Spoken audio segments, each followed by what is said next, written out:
Taste the Daily. மத்தியில் திமுக கூட்டணி வைத்தபோது பாஜக நல்ல கட்சி என்றும், அதுவே அதிமுக கூட்டணி வைத்தால் பாஜக மதவாத கட்சி என்று விமர்சிப்பதா என தீய சக்தி திமுகவிற்கு எதிர்க்கட்சித் தலைவர் எடப்பாடி கே பழனிசாமி சரமாரியாக கேள்வி எழுப்பியுள்ளார். மக்களை காப்போம், தமிழகத்தை மீட்போம் என்ற உன்னத எழுச்சி பயணத்தில் கோவை மாவட்டம் மேட்டுப்பாளையத்தில் நடைபெற்ற பிரச்சார கூட்டத்தில் பேசிய கழக பொதுச் செயலாளர், திமுக இனியும் மக்களை ஏமாற்ற முடியாது என கூறினார்.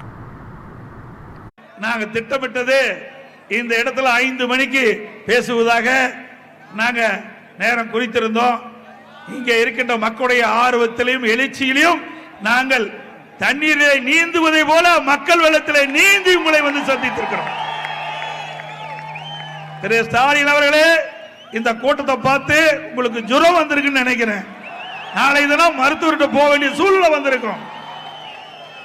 இன்றைக்கு அனைத்து இந்திய அண்ணா திராவிட முன்னேற்ற கழகம் பாரதிய ஜனதா கூட்டணி 2026 சட்டமன்ற தேர்தலில் மிகப்பெரிய வெற்றி பெறும், இமாலய வெற்றி பெறும். ஆட்சி அமைப்போம். மக்களோட ஆட்சி அகற்றப்பட வேண்டும். தீய சக்தி திமுகவை அடுத்த ஆண்டு நடைபெறுகின்ற சட்டமன்ற தேர்தலில் வீழ்த்துவோம், வெற்றி பெறுவோம்.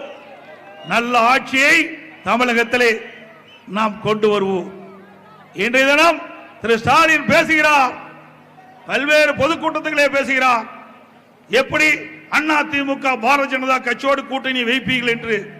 திரு ஸ்டாலின் அவர்களே, உங்களுக்கு ஞாபகம் மறதி என்று கருதுகிறேன்.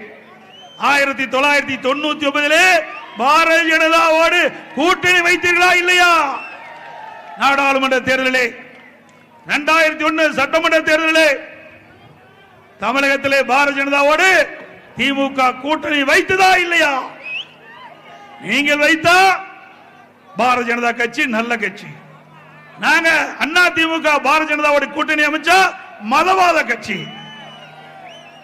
இதை தவிர்த்து வேற ஒண்ணுமே சொல்ல முடியாது. அனைத்து இந்திய அண்ணா திராவிட முன்னேற்ற கழகம் 2011 2021 வரைக்கும் ஒரு சிறப்பான ஆட்சி கொடுத்தோம், பொற்கால ஆட்சி கொடுத்தோம். எங்க ஆட்சியில எதுவுமே அவர்களால் குற்றம் கண்டுபிடிக்க முடியல. இந்த தினம் என்ன பேசுகிறார்? எங்கே பார்த்தாலும் மதவாத கட்சி பாரதிய ஜனதா கட்சி என்று சொல்கிறார்கள். 1999 மத்தியிலே ஆட்சி அதிகாரத்திலே பாரதிய ஜனதா வந்த போது திமுக கட்சி சேர்ந்த நாடாளுமன்ற உறுப்பினர்கள் மத்திய அமைச்சர்களாக இருந்தார்களா இல்லையா?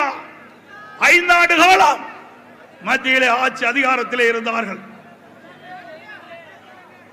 நாட்டு மக்களை ஏமாற்ற இனியும் முடியாது. திரு ஸ்டாலின் அவர்களே, சிந்தித்து பாருங்கள்.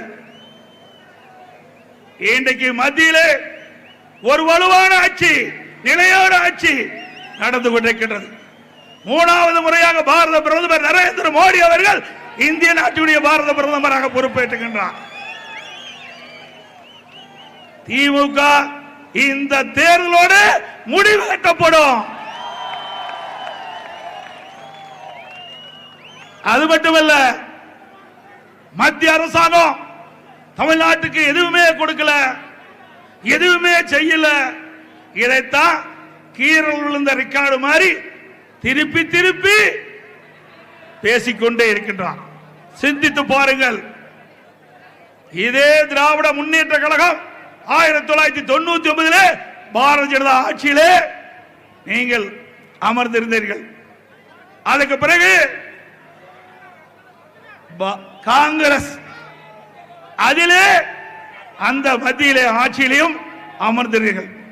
அதுக்கு முன்பு விபி சிங், ஐஜே குஜராத், மரியாதைக்கு தேவகடா, இத்தனை முதல் பாரத பிரதமர் அமைச்சரவையிலும் திமுக அங்க வைத்தது. இனியும் நாட்டு மக்களை ஏமாற்ற முடியாது.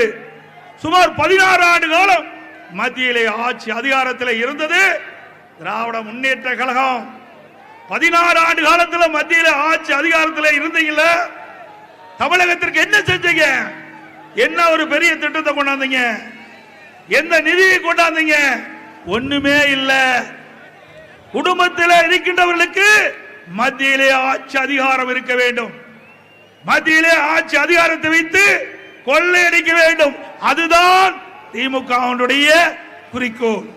உண்மையிலேயே இப்பொழுது பேசுகின்ற திரு ஸ்டாலின் அவர்கள் மத்தியிலே ஆட்சி அதிகாரம் 16 ஆண்டு காலம் இருந்தீர்களே, மக்களை பற்றி சிந்தித்தீர்களா?